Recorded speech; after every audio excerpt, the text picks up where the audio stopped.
Breaking news. Switch to Outsurance Business Insurance and get a 20% discount. News Leader. Proudly brought to you by Outsurance.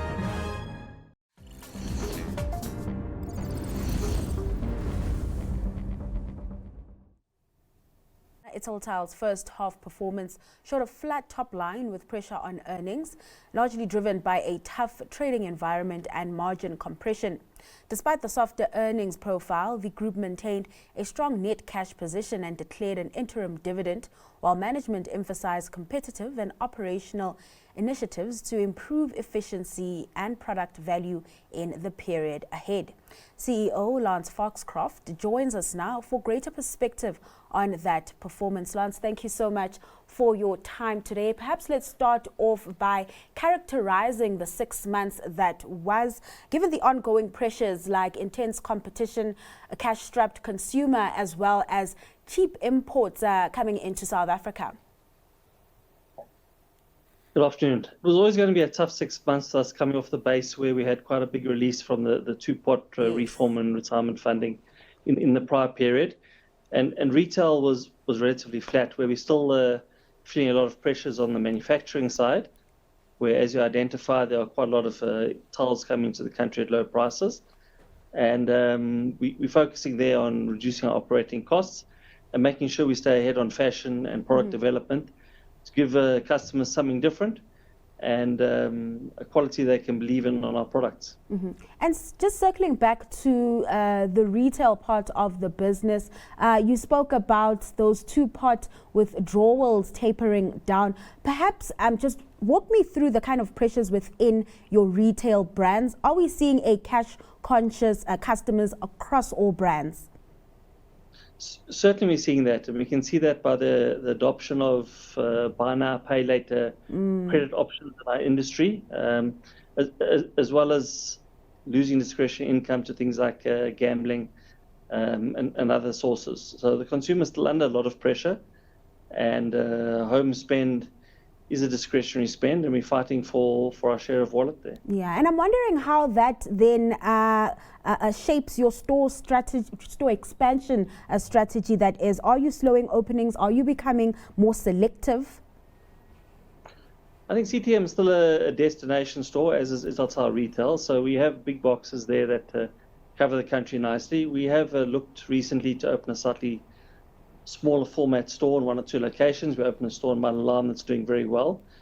And then in our top tier space, where the model is to be close to consumers as a convenience purchase in rural areas, we continue to roll out 5 to 10 stores there every year.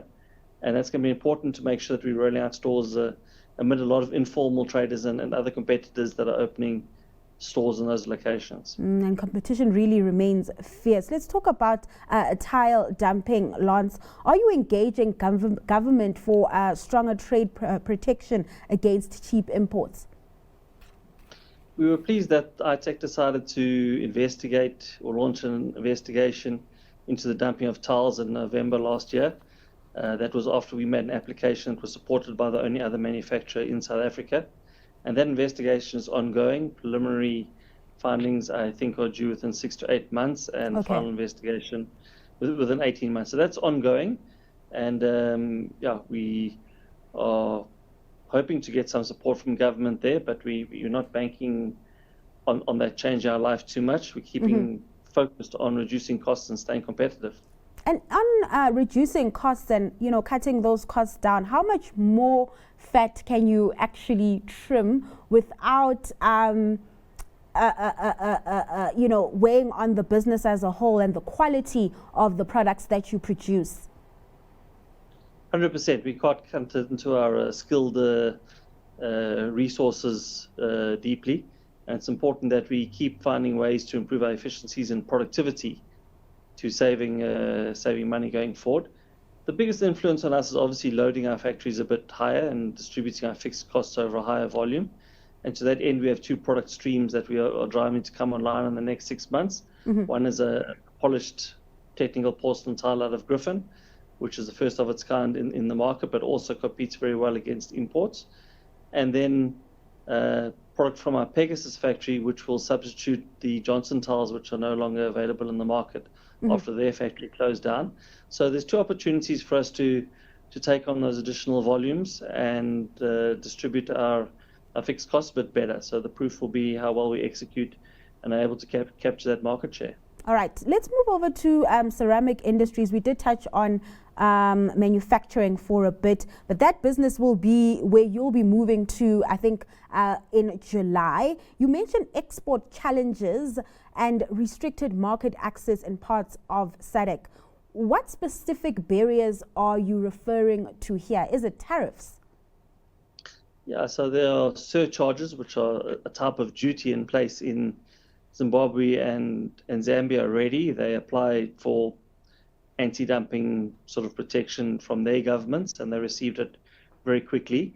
So, we're just looking for a level playing field from our government. We're not looking for anything that our trading partners are not doing. Obviously, there are now factories established in those regions as well.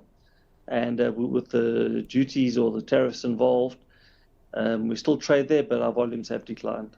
All right, let's leave it there. Lance, thank you so much for your time and taking us through the 6 months that was for Italtile. That was Lance Foxcroft, CEO of Italtile.